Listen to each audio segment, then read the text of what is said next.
Hello everyone, welcome back, and in today's video we are going to discuss the FIDE World Chess Championship 2023 has begun between Nepomniachtchi versus Ding Liren, and Nepo is having the rating of 2795 versus Ding having the rating of 2788. As we know that Magnus Carlsen does not want to defend his title, so we have Ding Liren in his place to compete against Nepomniachtchi. Today was the match number 1, and Nepo is having the white pieces, Ding is having the black pieces. So it's going to be a pleasure to watch this game. So now let's quickly check it out. So Nepomniachtchi with the white pieces starts out the game with 1 e4, and Ding with the black pieces replies with solid e5. We have knight f3, knight to c6, bishop to b5. Extremely known in chess territory, in chess community. This opening is played from last 100 years, I would say. The opening is very famous. The name of the opening is the Royal Lopez opening. And after bishop b5, here black played the move a6, simply asking the bishop whether he wants to grab the knight or whether he wants to go back. So if he captures the knight after pawn takes, all of those who are thinking of what happens after knight to e5. So basically in this position, black can simply play queen d4 and simply regain a pawn, and white would, like for example, if knight f3 takes, we have this position. And this position is already drawish position. White has lost all his advantage from the move number 1. So now it's no longer for white to continue this position for a win. So after h6, the line says to play bishop h4, which was happened in the game. After bishop h4, we have knight f6, and here we have short castle by Nepo. Bishop to e7. So in this position, if you try to capture the pawn in this position, white can simply play the move d4. And the position is actually white is still slightly better. The basic point is here is white is simply hitting the pawn.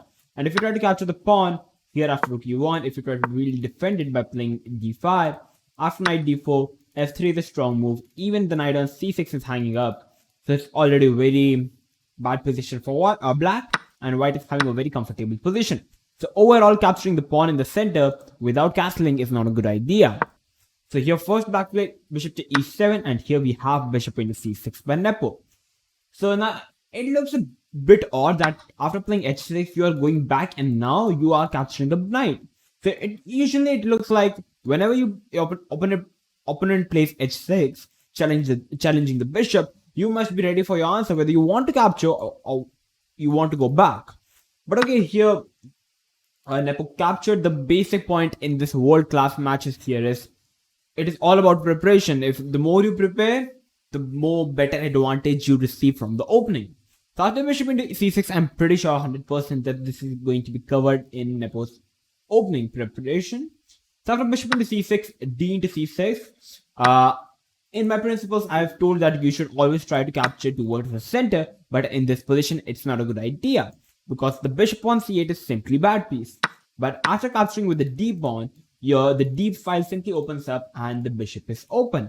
And if you capture with the b pawn, the pawn on a6 is simply an isolated pawn. So it's not a good idea.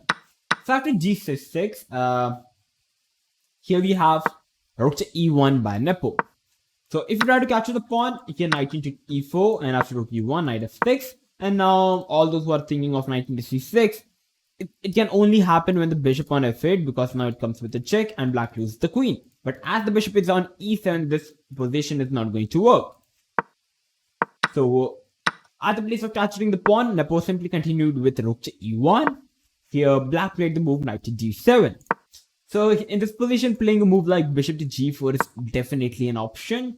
And after h3, if black tries to capture the knight after queen into f3, black will simply lose his bishop pair, and here I think black is already comfortable, very comfortable I would say in this position, because black has lost his bishop pair. Because bishop pairs are considered to be a very important thing in a higher level, basically, because the bishop pair are extremely powerful. I'm going to show you in the future. So basically, if you go back with the bishop to h4, there could be some ideas of g4 in the future, and if you simply go back, you simply hang this e5 pawn, and it's not a good idea. So that's the basic point, and so that was the reason Ding went for the move knight to d7, and the move is pretty logical.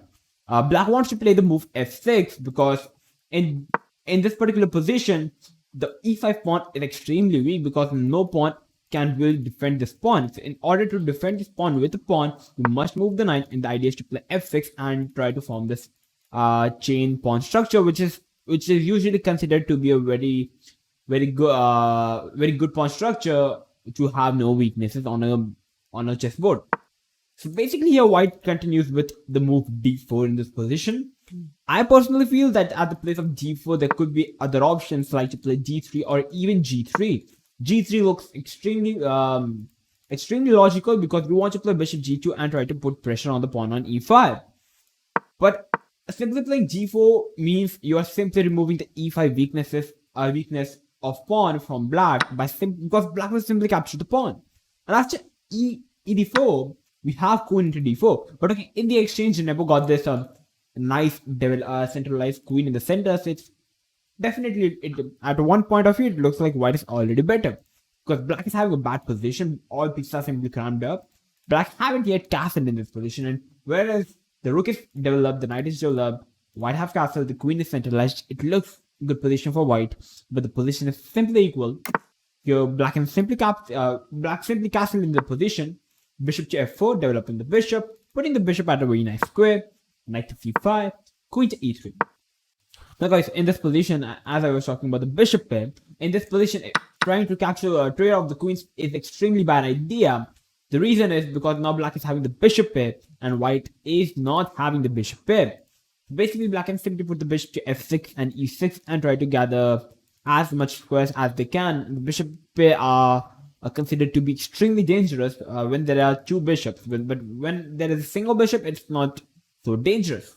So basically, if you're trading the queen, you're basically giving the advantage to black in this position, which is not a good idea if you're playing from the white side. So here we have queen e3, keeping the queens on the board. So here we have bishop to g4, knight to d4, queen to d7. The idea is to develop the rooks on d5 and to put the rook on e8.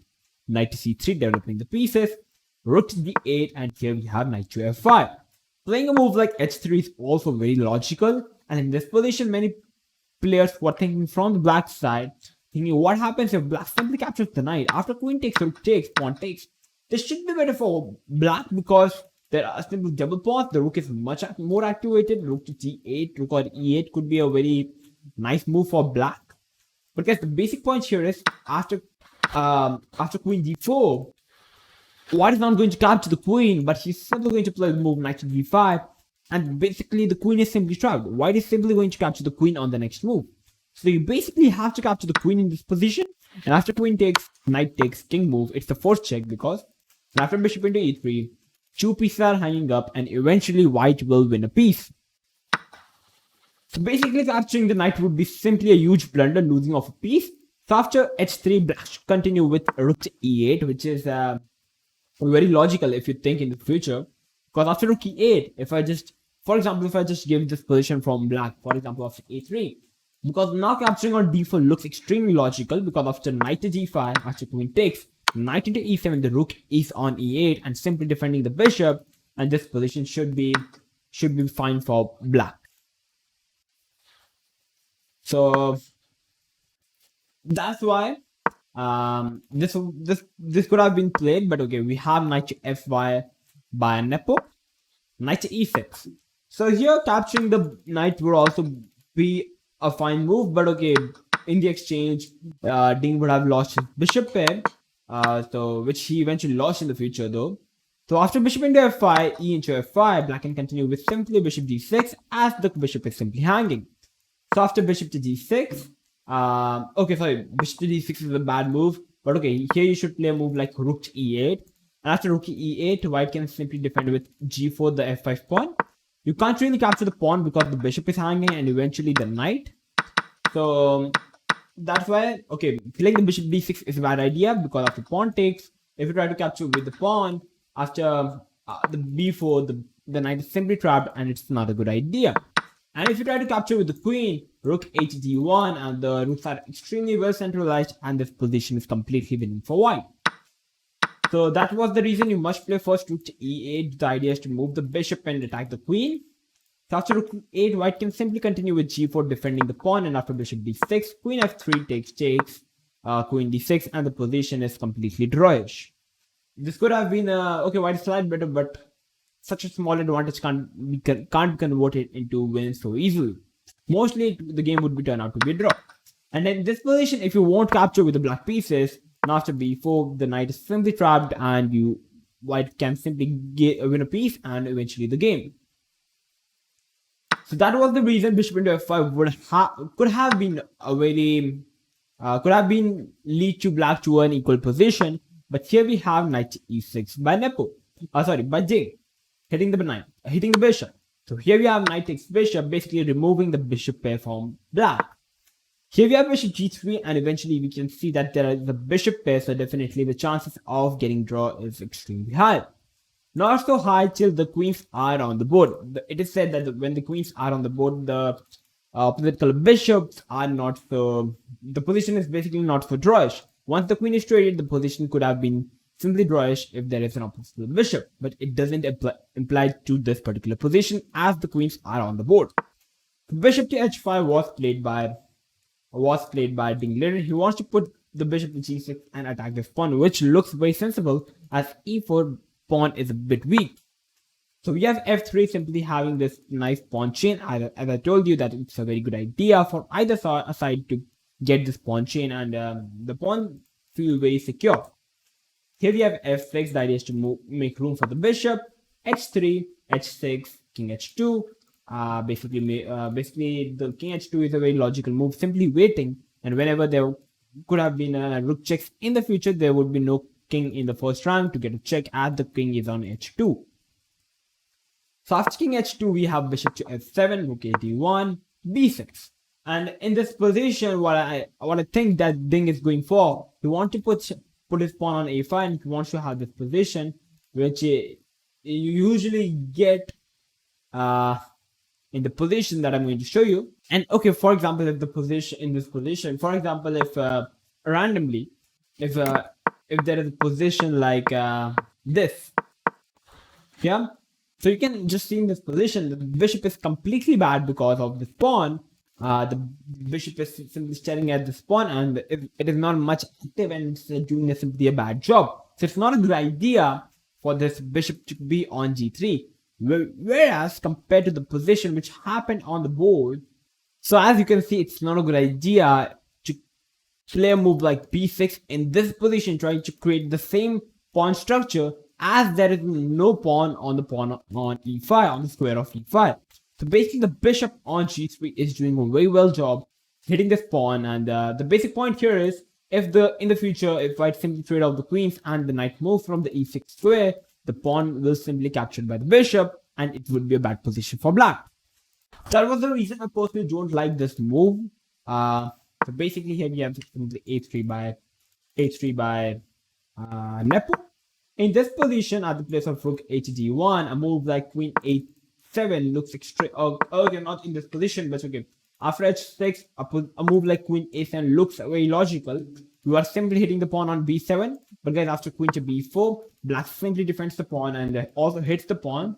So if you really try to defend it by playing rook to ab1, here black can simply even jump with the rook to d2, and it's a very good move for black. Or at the least scenario, black can even trade off the queens, and as I said, there is a bishop, opposite color bishop, so it eventually would be turned out to be a draw, which would be a very good result for Ding. But okay, that's not exactly what happened in the game. Bishop f7, because okay, queen a7 was not a good move basically. Rook h1, b6, a3, a5. Knight e2, rook takes, we have rook b8, we have this. White trying to create something like battery. Queen c6, takes, going to f4. And I would say this position is practically a very good position for white in this position, because white is simply having the aim of simply getting into the black scam. So we have b5 by Ding, queen to b8, king to h7, moving the king from the queen's rank. And here we have bishop to d6 by Nepo. This position was very critical in the game, because in this position, the best try for Nepo would have been to went for the move bishop to c7, because after knight to e6 hitting the bishop can simply grab a pawn, white the pawn up, and after a move like bishop c3, queen to d1, knight to 4, we have the knight trade, And for example, if I in this position, if I just remove the queen from this position like this, we have this position, the opposite color bishop. So many people think that it would be a draw, but guys, here basically white can simply make a pass pawn by pushing the pawn to b3 and a4. So after takes, white would be having a pass pawn. And as I say, white is a pawn up. So basically in this position, white can push these 2 pawns and white can again get a pass pawn eventually. So basically, chopping 2 pass pawns is extremely hard, and white could definitely create some chances of winning the game. If the pawn on c6 would have, at least from being on c6, would have been on a6, I would have said that this position is clearly draw, because there is no way white can create 2 pass pawns in such positions, as there is 3 versus 3 pass pawns. There is no chance for white to create a pass pawn. So that was the reason it could have been better for Nepo to create such chances, but he played the bishop d6 and queen d7, knight to g3. He even became very frustrated after playing the move bishop to d6. After thinking so much, he must have misplaced something with his calculation stuff, and he was not feeling so great. So after knight to g3, I guess I had to play some knight g3. Again, queen c7 could have been a slight better move, because after queen takes, knight here, you can still capture the pawn. So it could have still been a fine move after knight d4, takes, as I can say, white can still create a pass pawn. But okay, we have now g3, knight to e6, and here we have f4, which was not a good move by Nepomniachtchi. He simply lost his all advantage after playing the move f4. In this position, it would have been best for Nepo to play the move c3, chopping this knight to g4 idea, because and then perhaps play f4, f5. Because after f4, black can simply equalize in this position by playing the move knight to d4. Because here, if you try to capture the pawn after knight takes, the position is extremely equal. And if you try to hit the knight after knight to b3, black knight can simply jump in by playing knight to d2, hitting this pawn. And I don't think so white can really achieve anything good in this position to win the game. Though definitely it looks like white is having much better pieces activity in this position, but nothing is happening, and black can easily achieve a draw in this position. But okay, that's not what happened in the position in the game. Ding went for the move h5, which is also very sensible. The idea is to play h4. So now here, Nepo simply defended it by playing e3, and here Ding played the move c4. h4, stopping the move h4, queen d8, and queen b7. So Nepo doesn't really want to rid out the queens. And as I said, it would be opposite color bishop, and there is no chance for white to create a pass pawn. Queen b7, bishop to e8, knight to f5. It definitely looks like white is having a very nice pieces control, but nothing is happening. So after queen d7, queen b8, queen here, Nepo was kind of forced to trade off the queens, and then after once queen have been fitted, it's an equal position. So a couple of moves continued here. King g8. You can't really capture the pawn because the bishop is hanging. King g3, bishop came. Here we have, so basically your white simply captured a pawn. But after king f7, bishop g4, bishop b4, knight to d3, the pawn is simply hit, so you are simply going to lose a pawn. So we have this position. So Nepo simply captured a pawn, but now after here, bishop knight into b2, the position is extremely draw with equal material. There is no way for white to create a pass pawn. And the material-wise, the position is equal, everything is equal. It's an opposite color bishop. There is no way for white to continue for winning in this position. So after a couple of moves, after king e3 on the move number 49, both the players agreed to a draw. Finally, we have the result of the match 1 of the World Championship, FIDE World Championship 2023 against Ding versus Nepo, which turned out to be a draw. So basically, I would say eventually, in the end, the conclusion is Ding literally dodged big bullet from Nepo. Like having such an advantage in the end in the FIDE World Championship could be extremely high, and it could be very fatal if Nepo would have find the correct way of winning the game. But never mind. I would say Ding's strong defense eventually helped him to claim the draw. So now, in the next game, Ding is going to have the white pieces. It's going to be extremely interesting to watch all the games. So I hope that this analysis would have helped you to improve your game. If it did, and if it was enjoyable, then make sure to like the video, share this video with everyone, and make sure to subscribe to our channel if you are new to our channel. So I'm going to come up with these videos like this, these interesting videos like this. So till then, stay tuned and keep watching One Shot Chess.